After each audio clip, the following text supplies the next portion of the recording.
The signal had been running for 41 days when the first echo came back wrong. Vainsal caught it before the instruments did, a harmonic shift in the carrier wave, barely a ripple above the thermal baseline, tagged as scatter noise by the automated filters and discarded. She did not discard it. 11 years of linguistic fieldwork had trained her to distrust silence, and what she heard in that ripple was not silence. She rolled back the recording, isolated the frequency band, and stared at the waveform until the shape of it resolved into something she recognized. It was not their signal reflected, it was their signal answered. She reported it to Commander Deskal with her hands folded and her voice level, because the Keth Sovereignty did not reward excitement in junior analysts. The commander studied the readout for a long moment, then asked her to walk him through her methodology. She did. He asked her to do it again. Then he told her she was probably wrong, that thermal scatter off the Tessevar Nebula produced exactly these artifacts, and that she should keep monitoring but not trouble the captain with it. Vainsal kept monitoring. The echo appeared again 16 hours later, then again 11 hours after that. Each iteration arrived slightly cleaner than the last, and buried inside each one she found the same evidence. The grammatical scaffolding of the Keth broadcast was still there, not copied verbatim, but adapted, rebuilt. The call and response marker was present. The intent declaration prefix was present. The open channel hold signal was present in a form close enough to be deliberate and different enough to be original. Someone in the dark between the nebula's arms was taking their language apart piece by piece, studying its internal structure, and reflecting it back at them in fragments that grew more coherent with every pass.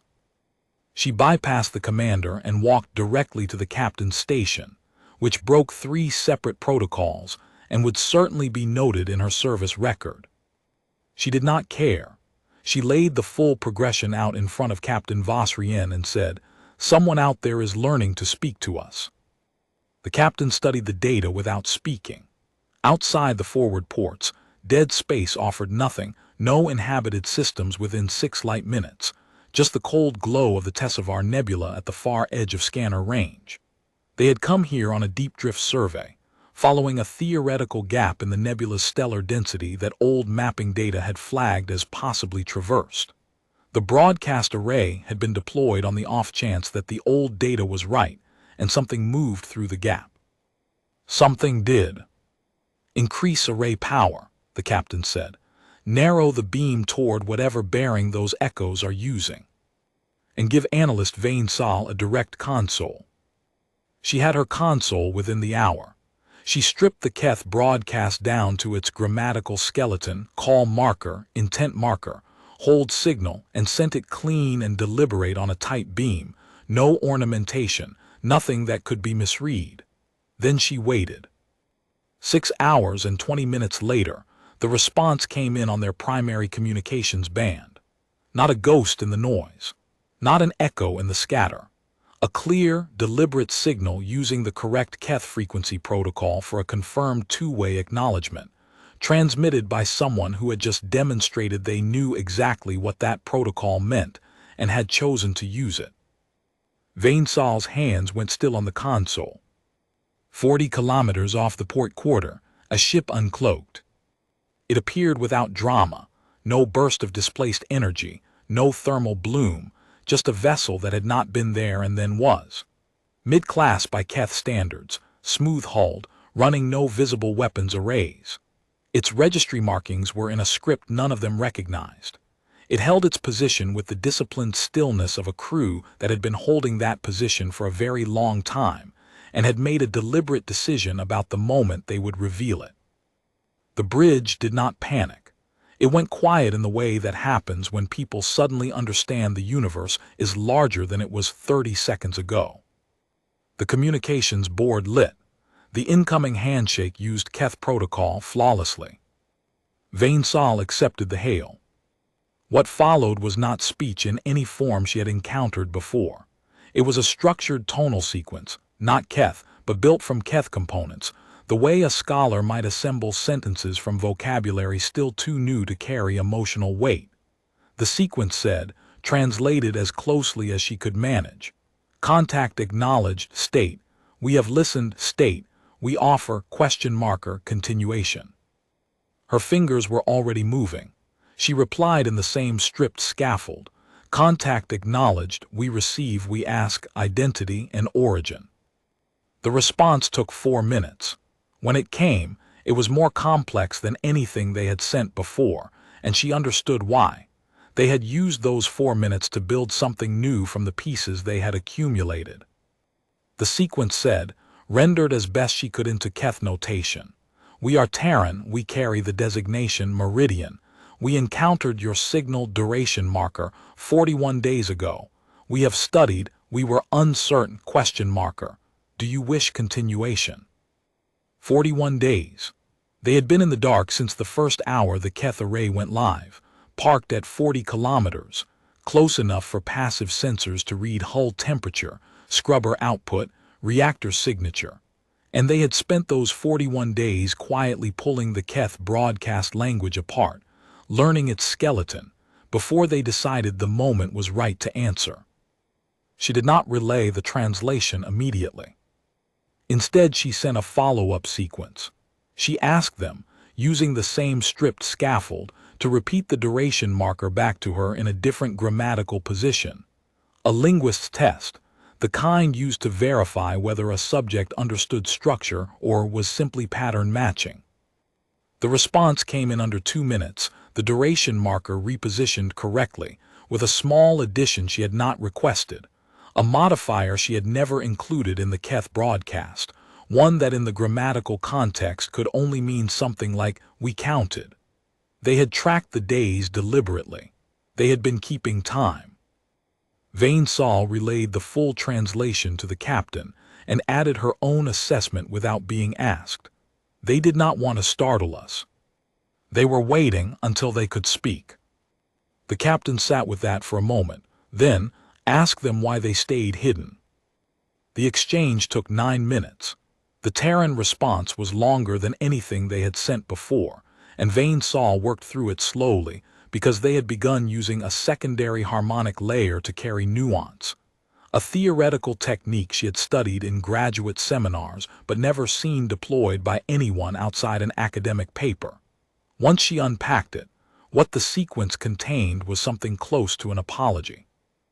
The phrasing was approximate, their active vocabulary still limited to the scaffold of the Keth broadcast, but the intent was unambiguous. They had not wanted to intrude on a first contact before they could do it correctly. To meet someone before you could speak to them was, from their framing, a form of discourtesy. She stared at the decoded sequence for a long moment. Then she raised her head and looked through the forward port at the Terran vessel holding steady at 40 kilometers. She studied the silhouette and noticed something she had not registered before.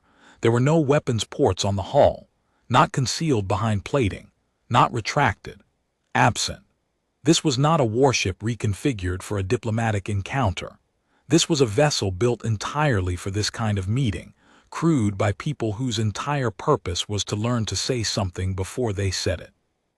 Captain, she said, I believe they brought a linguist. The captain asked her to confirm. She sent the query. The Terran response came back in 90 seconds. Affirmative.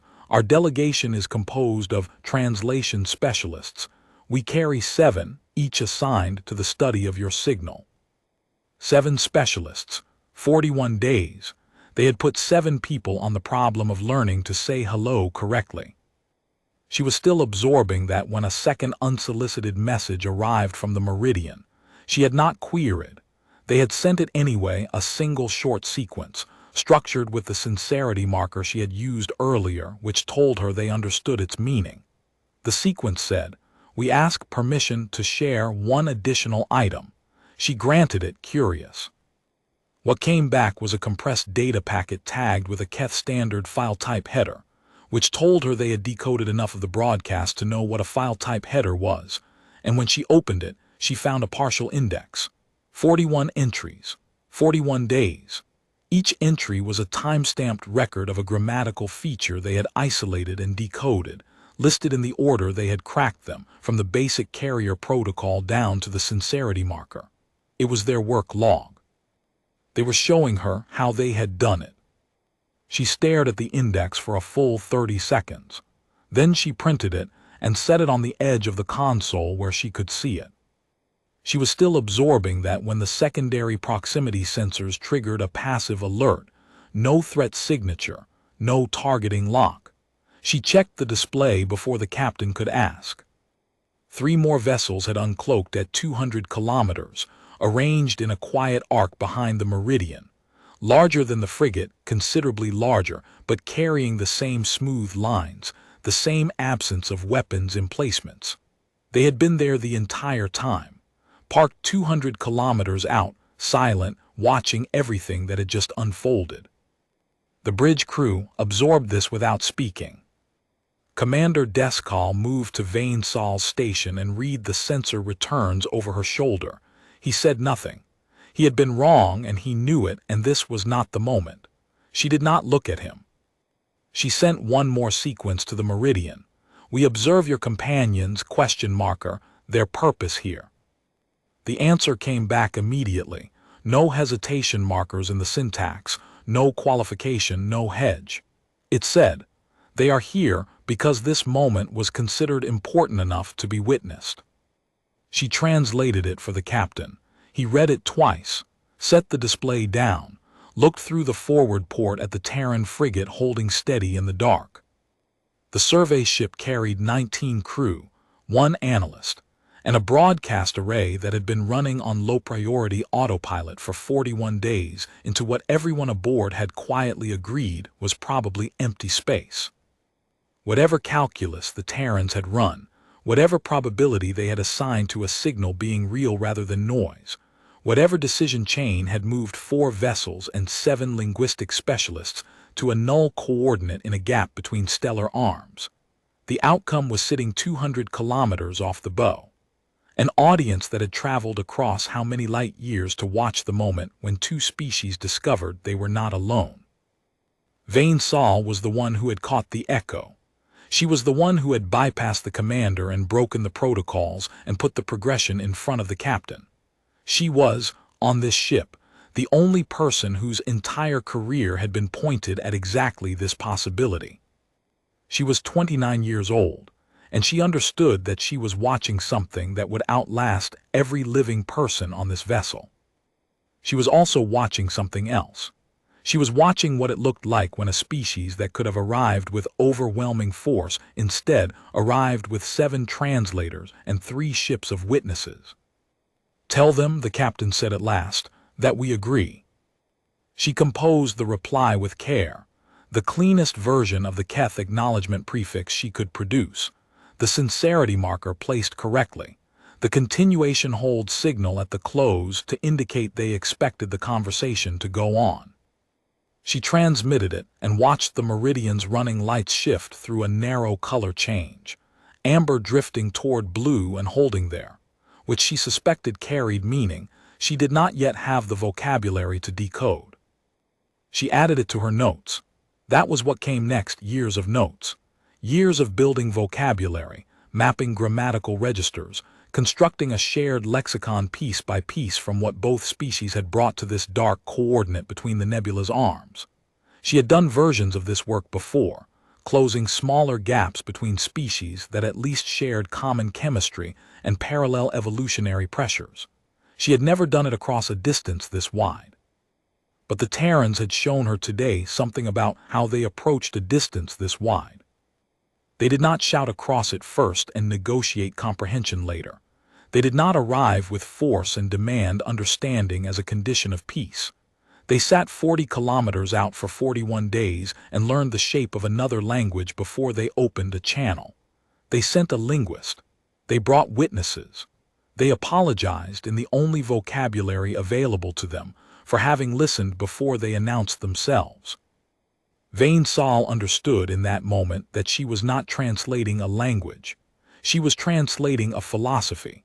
And the philosophy said that the first obligation of contact was not to be heard. It was to listen, long enough and carefully enough to deserve to be heard. The Tesseract Nebula burned cold at the edge of the scanner display. 4 Terran vessels held their positions in the dark beyond the port, patient and still, waiting for whatever the Keth said next. She kept her hands on the console and began building the next sequence, choosing each component with the precision of someone who had just understood what was actually being asked of her. Not speed, not brilliance, not the triumph of a great translation executed under pressure. Just the willingness to get it right for as long as it took.